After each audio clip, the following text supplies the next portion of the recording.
Hello friends, my self doctor Bhavesh Patel. આજે આપણે વાત કરશું કે આજની તારીખમાં એગ ફ્રીઝિંગ કેમ જરૂરી છે.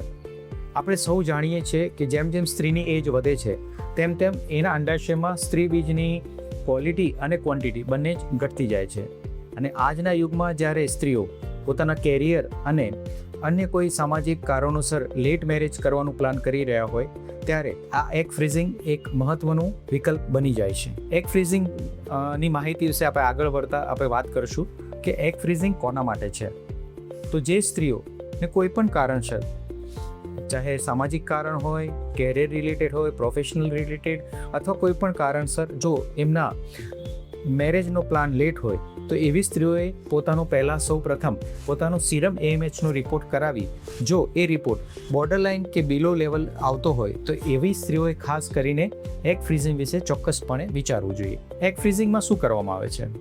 એગ ફ્રીઝિંગની અંદર સ્ત્રીને હોર્મોનના ઇન્જેક્શન્સ આપી એના અંડાશયમાં સ્ત્રી બીજને મોટા કરી એ સ્ત્રી બીજને સોનોગ્રાફી વડે અને બેભાન કરીને અવસ્થામાં એને બહાર કાઢી એને વિટ્રિફિકેશન પ્રોસેસ વડે થીજવી અને એને પ્રિઝર્વ કરવામાં આવે છે કે જે વર્ષો સુધી એ સ્થિતિમાં જળવાઈ રહે છે.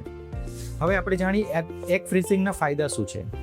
તો જો સ્ત્રીના મેરેજ લેટ પ્લાન થતા હોય અને એમને જો નેચરલ પ્રેગ્નન્સી રહેવામાં પાછળથી તકલીફ થાય તો એવા કેસીસની અંદર આ તમારા ફ્રીઝ કરેલા એગને IVFની પ્રોસેસથી એમ્બ્રિયોમાં કન્વર્ટ કરી અને તમને ગર્ભધારણ કરવામાં મદદરૂપ બની શકે છે. અને હા, એ સમજવું જરૂરી છે કે એગ ફ્રીઝિંગ કરાવ્યું એટલે તમારે IVF જ કરાવવું પડશે એવું નથી.